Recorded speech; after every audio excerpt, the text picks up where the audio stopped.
It had been 2 years since Arthur, her husband of 50 years, had passed. 50 years of shared laughter, quiet mornings, and the comforting weight of his hand in hers. Now the silence was a heavy blanket, muffling the world and pressing down on her heart. She moved through her days like a ghost, tending to the garden Arthur had loved, her hands finding solace in the soil, but her spirit adrift. The vibrant roses and sturdy oak trees felt like echoes of a life that was no longer hers. Each sunrise brought a fresh wave of loneliness, a stark contrast to the warmth she had known.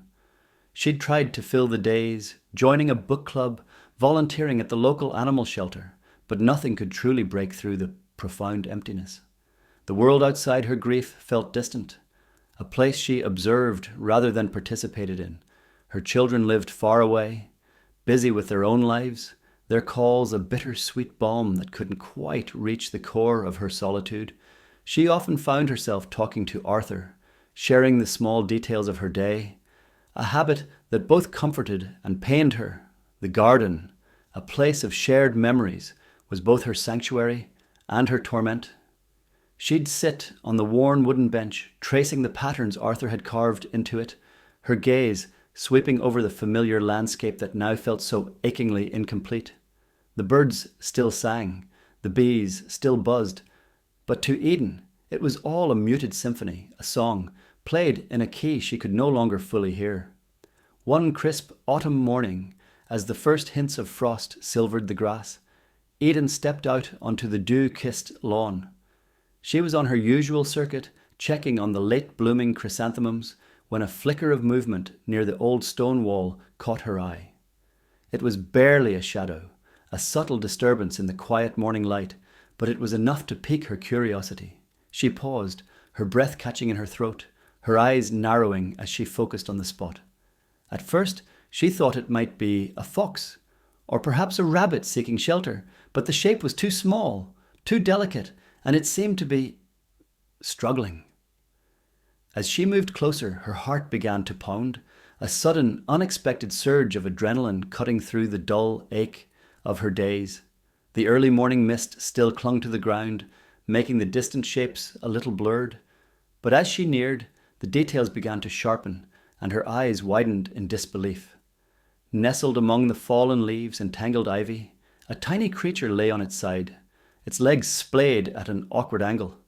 It was a foal, impossibly small, its coat a soft, downy brown, its eyes still half closed. It was clearly a newborn, vulnerable and alone, its breath misting in the cool air. Eden's own breath hitched. A foal? Here? In her quiet, ordinary garden? It seemed utterly out of place, a miracle dropped from the sky. Her initial shock quickly gave way to a wave of concern so powerful it nearly buckled her knees. The foal's breathing was shallow and tonreuse. It made a weak, plaintive sound that tore at Eden's heart. She could see it was struggling to stand, its thin legs trembling uncontrollably. It was a sight that stirred something deep within her, a primal instinct to protect, to nurture, to offer comfort. This tiny, helpless life, so unexpectedly thrust into her quiet existence, was a stark contrast to the stillness that had enveloped her for so long. It was a spark of something new, something vibrant in the monochrome landscape of her grief. She felt a strange electric connection to the little creature, a sense of purpose that had been absent for far too long. The silence of her home, the echoes of Arthur's absence seemed to recede, replaced by the urgent need to help this fragile being. This wasn't just a stray animal. It felt like a message, a sign. But what was it trying to tell her? The loneliness that had been her constant companion for 2 years began to shift, replaced by a nascent flicker of hope and a profound sense of wonder.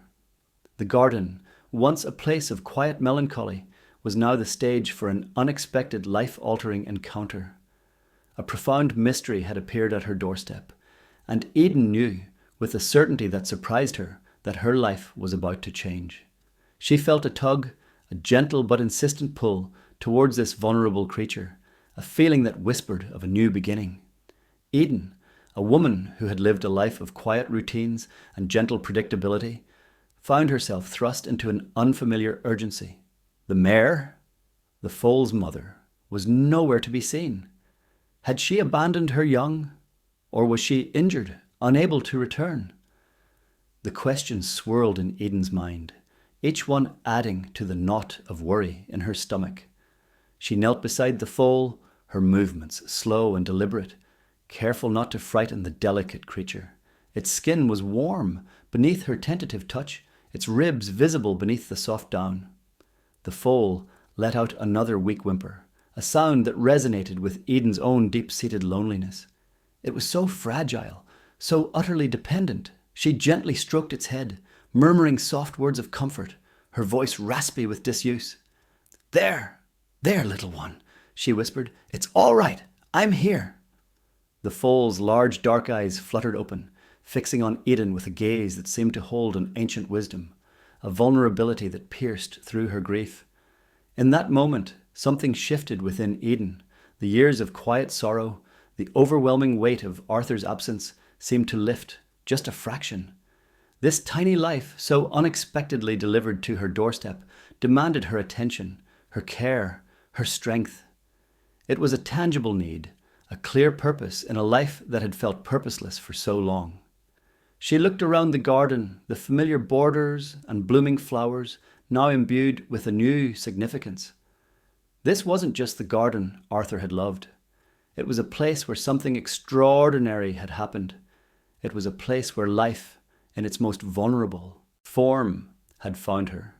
The thought of leaving the foal alone, of going back inside to the silent house, was unbearable. She knew, with a certainty that surprised her, that she couldn't leave it. This little creature, so clearly in distress, had become her responsibility.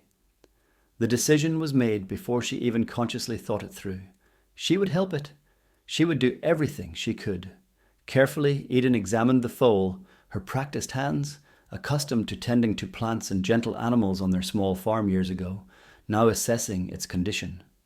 It seemed weak, but otherwise unharmed, its limbs intact, though trembling. The question of the mother gnawed at her. Where could she be? Was she caught in a fence? Had she been chased off by a predator? Or perhaps had she simply been unable to find her way back to this particular spot? Eden scanned the surrounding fields, the dense line of trees at the edge of her property, her gaze searching for any sign of a distressed mare. Nothing. The landscape remained still, undisturbed save for the gentle rustling of leaves. It was as if the foal had simply materialized from the mist. The silence, which had once been a comfort, now felt heavy with unanswered questions. The absence of the mother was a puzzle, and Eden felt a growing sense of unease. She knew that a foal, especially one so young, needed its mother desperately. It needed her milk, her warmth, her protection. Leaving it alone, even for a short while, felt like a gamble she couldn't afford to take.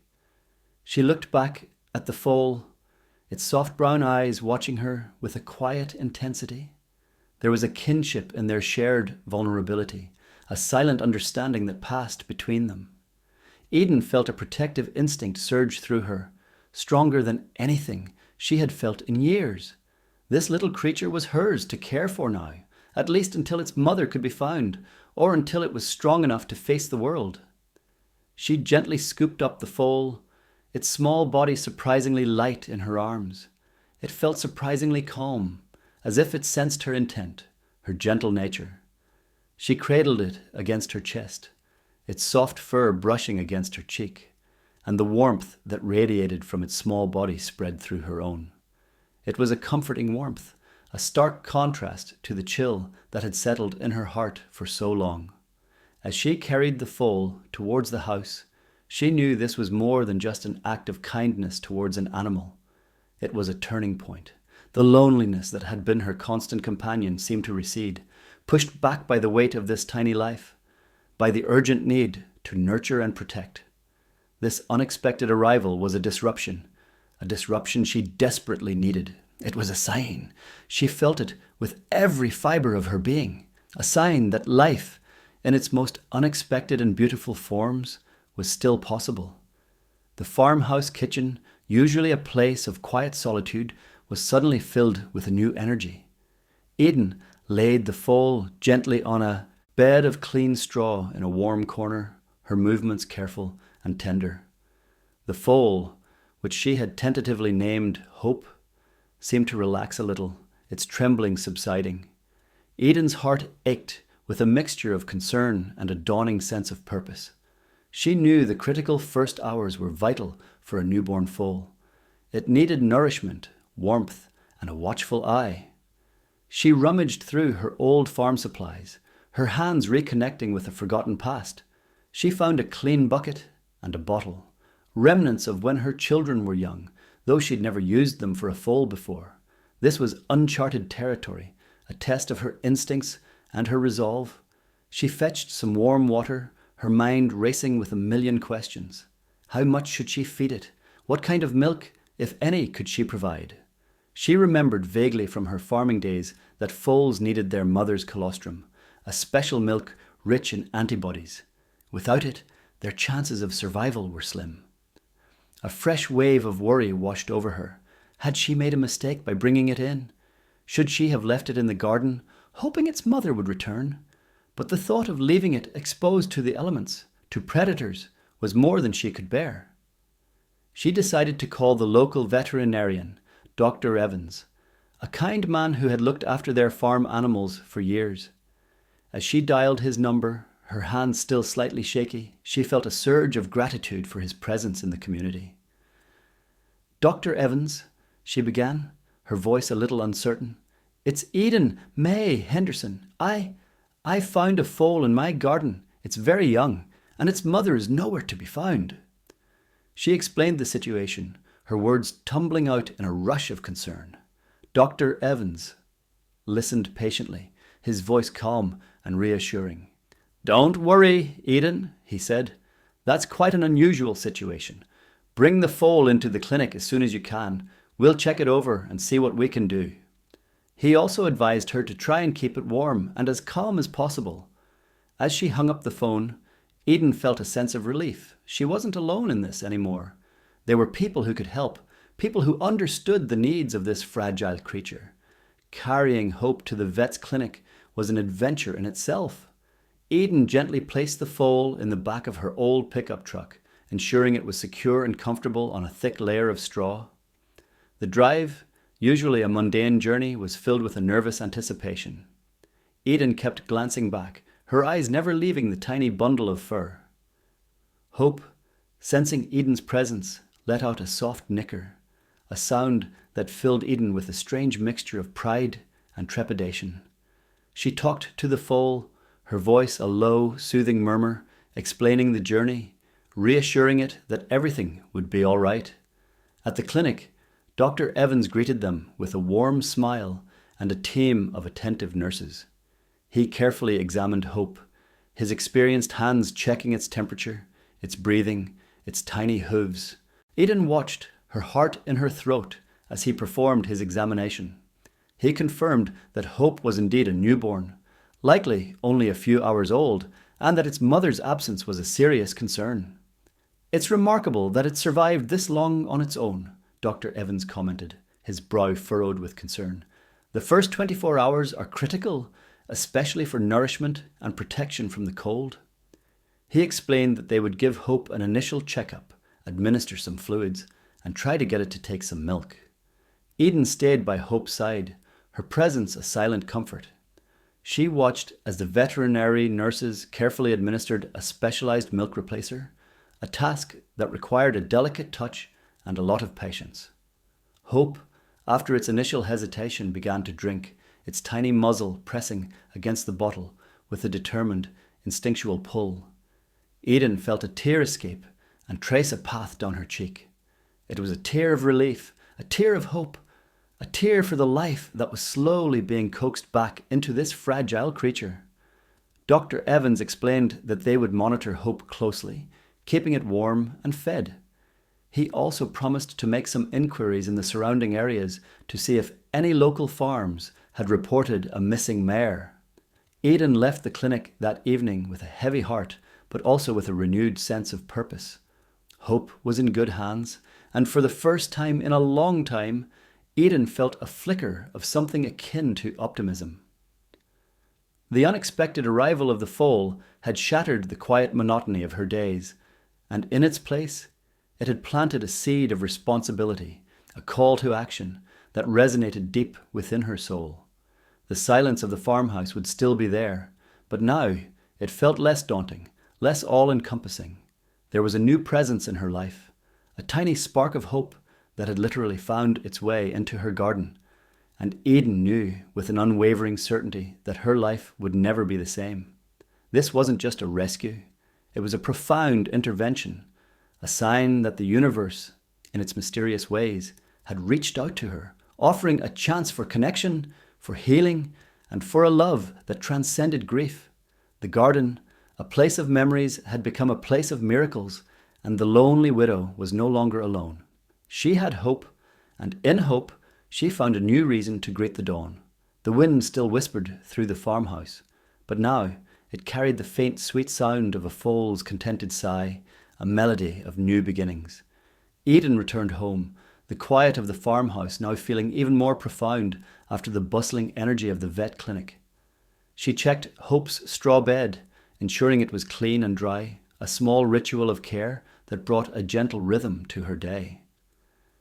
The absence of the foal was palpable, a physical ache that surprised her. She'd spent so little time with Hope, yet a bond had already formed, a fragile thread woven in the shared vulnerability of that morning. She sat on the bench in the garden, tracing the familiar patterns, but her mind was not on Arthur. It was on a small, brown foal, fighting for life at the clinic. Dr. Evans had promised to call if he had any news about the mare. Eden found herself watching the phone, listening for its ring, a hopeful anticipation buzzing beneath the surface of her usual quietude. The garden, once a symbol of her enduring love and her lingering grief, was transforming. It was no longer just a space of memories. It was a place of unexpected arrival, a sanctuary where a fragile life had found refuge. The dew-kissed grass where she had found hope now held a special significance. The ancient stone wall, weathered and steadfast, seemed to hold its secrets close. Even the rustling leaves, which had once sounded like Arthur's sighs, now seemed to whisper promises of new life. Eden felt a stirring within her, a gentle awakening from a long slumber. This wasn't just about caring for an animal, it was about rediscovering herself, about finding a reason to step out of the shadows and into the light. The encounter with Hope had been a catalyst, a reminder that life, in its most unexpected forms, could bring joy and purpose. She understood that the journey ahead would not be easy. The foal's survival was not guaranteed, and the mystery of its mother remained unsolved. But for the first time in a long time, Eden felt a sense of hope, a quiet determination to face whatever came next. The loneliness was still present, a familiar ache, but it was no longer an all-consuming void. It was a space that could, perhaps, be filled with new connections, new joys, and a renewed appreciation for the precious, fragile gift of life. The garden, bathed in the soft autumn sun, felt like a promise, a silent testament to the resilience of nature and the enduring power of compassion. Days turned into a week, and Eden found herself making the trip to the vet clinic every single day. Hope was growing stronger, Dr. Evans reported, its appetite robust, its spirit clearly on the mend. The nurses doted on the little foal, and Eden felt a pang of something akin to jealousy whenever she saw them bottle-feeding him. But she knew he was in the best possible care. She'd spend hours just watching him, talking to him in soft tones, feeling a connection deepen with each passing day. She learned that the colostrum had been successfully administered, a crucial step that had given Hope the initial boost he needed. Dr. Evans had managed to track down a local farmer who had recently lost a mare and her foal under unfortunate circumstances, and they were exploring the possibility that Hope might have wandered from that area, though no definitive proof existed. The farmer was heartbroken about his own loss and was willing to help in any way he could. This news brought a bittersweet comfort. It offered a potential explanation, a hint of a lost connection, but it also underscored the profound absence that had brought Hope into Eden's life. The mystery wasn't fully solved, but the immediate crisis was averted. One afternoon, as Eden was leaving the clinic, Dr. Evans called her over. "Eden," he said, his expression thoughtful, "Hope is doing remarkably well. He's strong, playful, and adapting beautifully. He's ready to come home. We've been working on preparing a stable for him here, but I think he'd be even happier and more settled on your farm. With you." Eden's heart leapt. Ready to come home! The words sent a thrill through her. She hadn't dared to hope for this, not fully. She had been so focused on Hope's immediate survival, on the daily visits, that the idea of him actually coming to live with her had seemed like a distant dream. "He's bonded with you, Eden," Dr. Evans continued, seeing the surprise and joy on her face. "He trusts you. And frankly, you've given him more than just sustenance. You've given him your time, your care, your heart. That's more valuable than any milk replacer." He explained that they had taught her everything she needed to know about his care, from feeding schedules to recognizing signs of illness. They had also provided her with a supply of the specialized milk and had made sure he was vaccinated and had received all necessary initial treatments.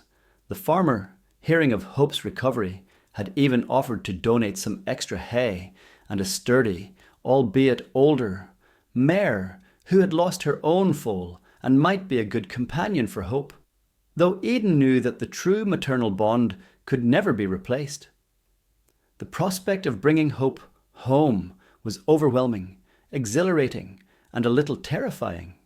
It meant a return to a kind of routine she hadn't experienced since Arthur passed, a routine filled with responsibility and the needs of another living being. But it was a responsibility she welcomed with open arms. The drive back to the farmhouse with Hope was a stark contrast to the anxious journey to the clinic. This time Hope was settled comfortably in the back of Eden's pickup, occasionally nudging her hand as she reached back to stroke his flank. The familiar landscape of her property, which had once seemed so empty, now held a sense of anticipation. As she pulled up to the stable, a small, sturdy structure Arthur had built years ago, Eden felt a surge of emotion. This was it. Hope was home. She gently led him into the clean, straw-filled space, his large eyes scanning his new surroundings with curiosity. He took a tentative step, then another, and Eden watched, a soft smile gracing her lips. He began to explore, sniffing at the hay, testing the ground with his hooves. It was a picture of tentative exploration, of a young life finding its footing.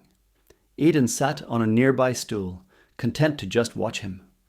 The silence of the farmhouse was still there, but it was no longer a heavy, oppressive silence. It was a quiet filled with the gentle sounds of Hope's movements, his soft knickers, the rustling of straw. It was a silence that was no longer lonely, but pregnant with possibility. Over the next few weeks, Eden poured her energy into Hope's care. She followed the feeding schedule diligently, cleaned his stable meticulously, and spent hours grooming his soft coat. She discovered a joy in these simple tasks, a sense of fulfillment she hadn't known existed since Arthur's passing. Hope, in turn, blossomed. He grew stronger, more confident, his playful nature emerging in leaps and bounds around the paddock. He would follow Eden everywhere, his devotion a constant, comforting presence. Her children, hearing of Hope's recovery and his homecoming, were delighted. They visited more often, their faces lighting up as they watched Eden and Hope interact. They saw a change in their mother, a spark of her old self returning, a warmth in her eyes that had been absent for too long. The loneliness that had defined Eden's existence for 2 years began to fade, replaced by the gentle rhythm of caring for Hope. The garden, where it had all begun, became a place of shared joy.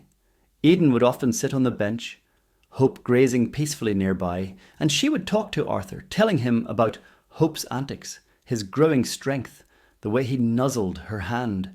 She knew he would have loved this little foal, loved seeing her find joy again. The mystery of Hope's origins remained somewhat unresolved, a gentle question mark in their story. The farmer offered Hope a companion mare, but Eden felt that Hope's bond with her was too strong, too unique to disrupt. He had found his family, and she had found hers in the most unexpected of circumstances. Eden's journey with Hope became a testament to the healing power of connection, of purpose, and of an unexpected sign. The little foal, found weak and alone in her garden, had not only survived, but had revitalized Eden's spirit, pulling her back from the brink of despair. He had reminded her that even in the deepest grief, life finds a way to bloom, to offer solace, and to create new beginnings. The garden, the site of her profound loneliness and the unexpected miracle, was now a symbol of hope, a testament to the fact that even in the quietest of lives, extraordinary things can happen. Eden's story is a powerful reminder that sometimes the most profound signs come not in grand pronouncements, but in the soft whimper of a newborn foal, nestled amongst the autumn leaves waiting to be found. It is a story that speaks to the resilience of the human spirit, the unconditional love that can be found in the most unlikely of places, and the transformative power of opening one's heart to the unexpected gifts that life offers.